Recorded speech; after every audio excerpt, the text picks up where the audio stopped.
AI, generative AI, generative AI, generative AI, AI as AI, AI, AI, AI, AI, AI, AI, AI, AI. It uses AI to bring AI.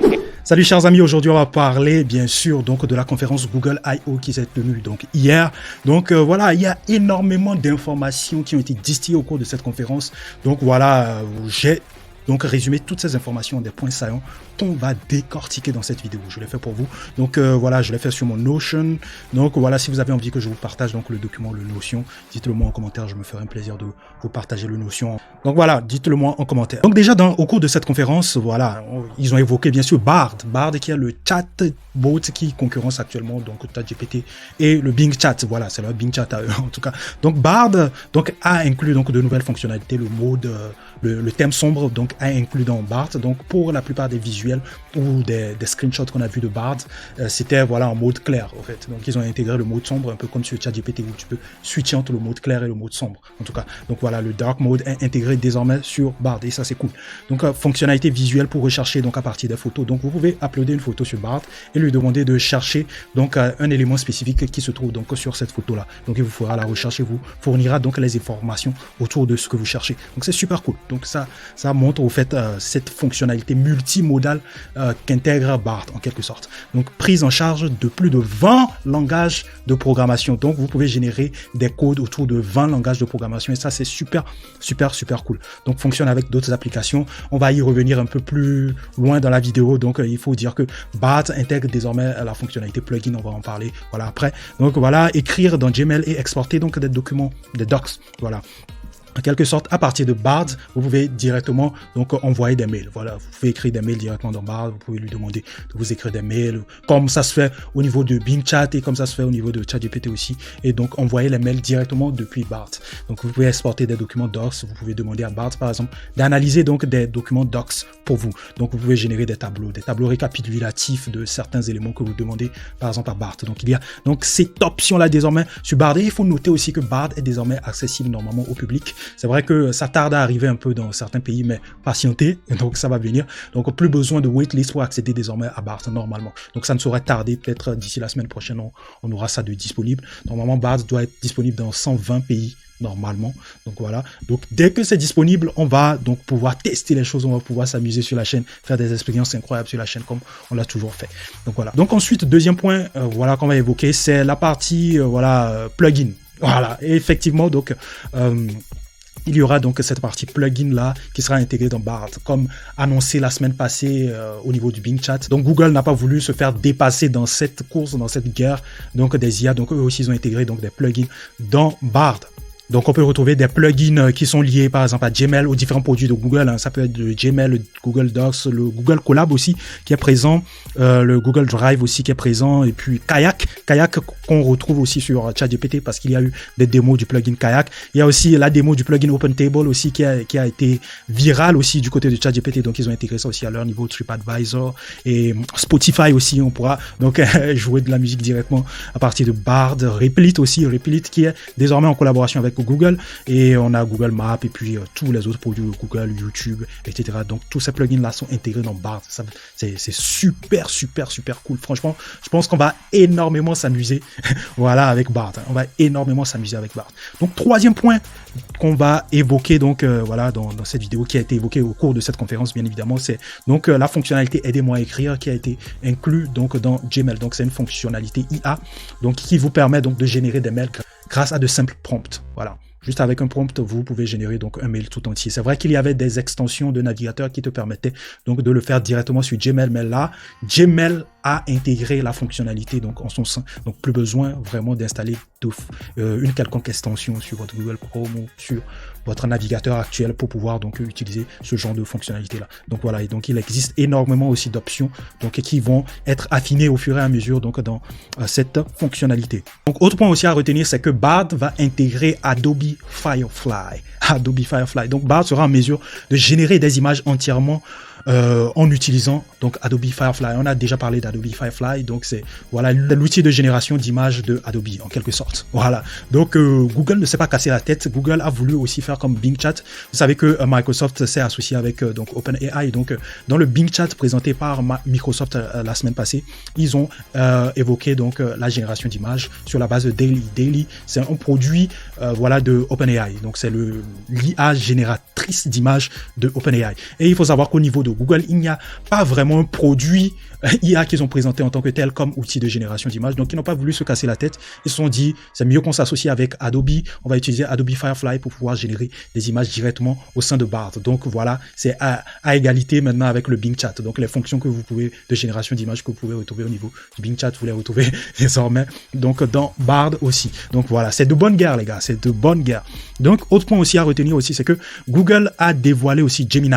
Gemini, il s'agit du modèle de fondation multimodal. Donc c'est un modèle de langage, voilà multimodal de nouvelle génération de Google. Donc il rivalisera normalement avec le GPT, donc de OpenAI. Donc normalement le GPT-5 qui devrait sortir, voilà, son concurrent farouche sera le Gemini. Le Gemini il n'est pas encore disponible, mais ça va arriver. En tout cas, c'est le concurrent numéro 1 du GPT-5 qui ne saura tarder à arriver, franchement. Donc voilà, Bard passera donc bientôt incessamment sous peu sous le Google DeepMind Gemini. Donc voilà, donc c'est un point aussi à retenir. Donc on reviendra un peu plus en détail sur ce que c'est que véritablement le Gemini. Là, c'est une vidéo où je vous énumère très rapidement, je vous condense très rapidement les points clés qu'il faut retenir de cette conférence parce qu'il y a énormément d'informations distillées un peu partout, éparpillées un peu partout. Donc j'ai voulu tout condenser dans cette vidéo. J'ai fait mon maximum pour vous condenser tout ça. Donc voilà. Donc ensuite, il faut donc parler aussi, un autre point qu'on doit évoquer, donc c'est donc le partenariat entre Google et Adobe. Donc très loin, donc on a parlé du Adobe Firefly. Donc ils ont profité aussi pour mettre en place donc ce qu'ils appellent Adobe Aero, qui est un outil destiné donc aux créateurs de réalité augmentée. Donc Google rentre dans la danse des réalités augmentées en s'associant en quelque sorte avec Adobe Firefly. Ce partenariat permet d'intégrer donc la modélisation réelle de Google aux outils de conception créative donc d'Adobe. Donc voilà, c'est un partenariat gagnant-gagnant. Chacun apporte sa techno et ils couplent au fait leurs différentes forces pour pouvoir créer donc un outil Adobe Aero qui va être un véritable game changer dans le domaine de la réalité augmentée. Je reviendrai un peu plus en détail sur ça dans une autre vidéo.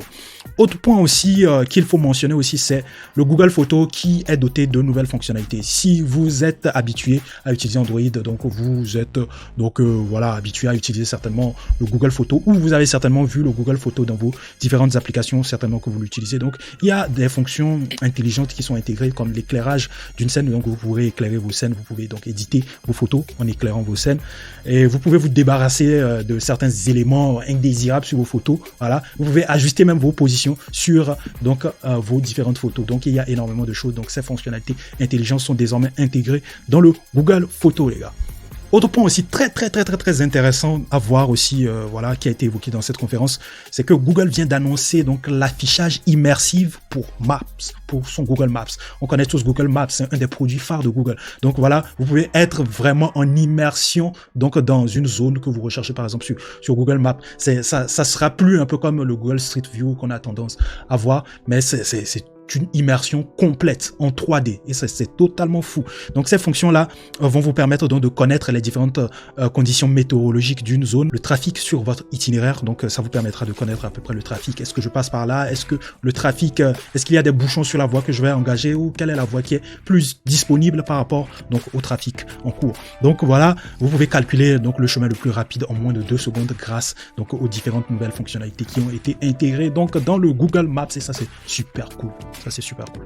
Voilà l'un des points phares aussi qui a été évoqué dans cette conférence. Il s'agit donc du Palm 2, qui est voilà le modèle de langage qui rivalise actuellement avec le GPT-4. Voilà le Palm 2, voilà qui est actuellement le modèle de langage sur lequel tourne Bard actuellement. Donc voilà, donc c'est un modèle de langage multilingue. Voilà, il est doté de raisonnement, il est doté aussi de puissance en termes de codage aussi. Il est formé sur plus de 100 langues. Sur plus de 100 langues. Il faut noter que Palm 2 est disponible en 4 tailles. C'est une première, les gars. Donc, vous pouvez avoir Palm 2 sous 4 tailles. Donc, cela dépend du projet sur lequel vous voulez travailler. Donc, on a premièrement le Gecko qui a été entraîné sur 10 milliards de paramètres.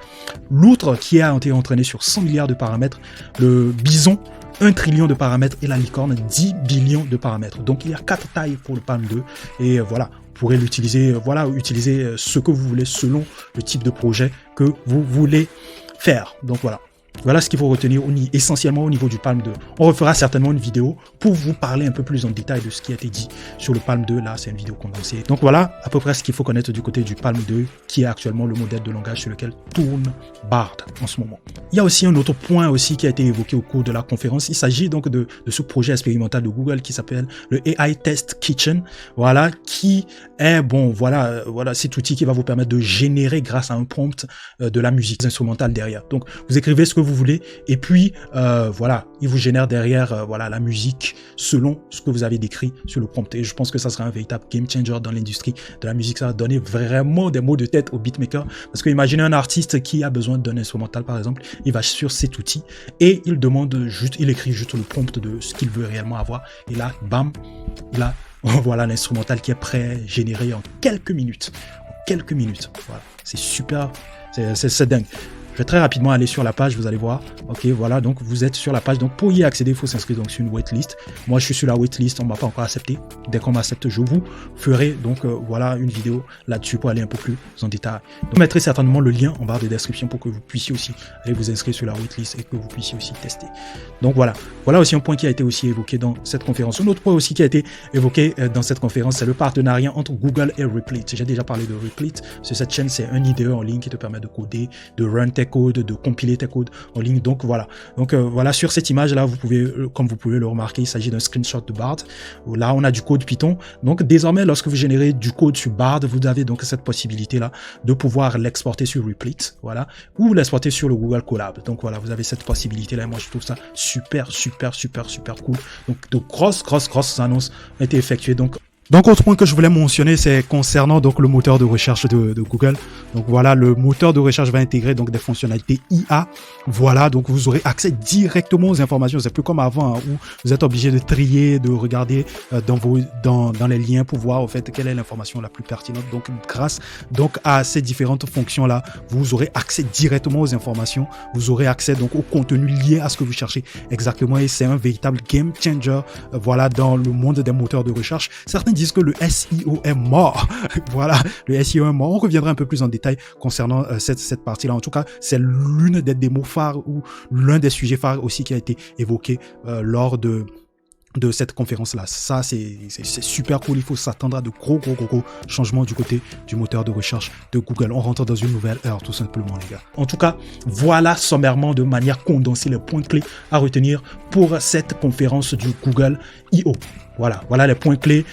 Certainement, j'ai peut-être pas tout évoqué parce qu'il y a énormément d'informations qui ont été distillées. Peut-être que je ferai d'autres vidéos sur les points que j'ai pas mentionnés. S'il y a des points que j'ai pas mentionnés, d'ailleurs, dites-le moi en commentaire. Je ferai une vidéo sur des points que j'ai pas éventuellement mentionnés. Mais en tout cas, ce sont les points important qu'il faut retenir sur cette conférence-là que j'ai mentionné. Donc voilà, dites-moi quel point vous a le plus marqué, quels sont les outils ou les fonctionnalités que vous attendez avec excitation. En tout cas, moi, je suis très excité d'avoir accès vraiment à Bard pour de tester Bard, de tester toutes ces fonctionnalités, surtout la partie plugin. J'ai envie de voir comment est-ce que ça marche. En tout cas, c'est de bonne guerre. Google revient dans la guerre des IA, les gars. Google revient en force, les gars. Et ça, c'est super cool et c'est stimulant en fait. C'est cette bonne guerre.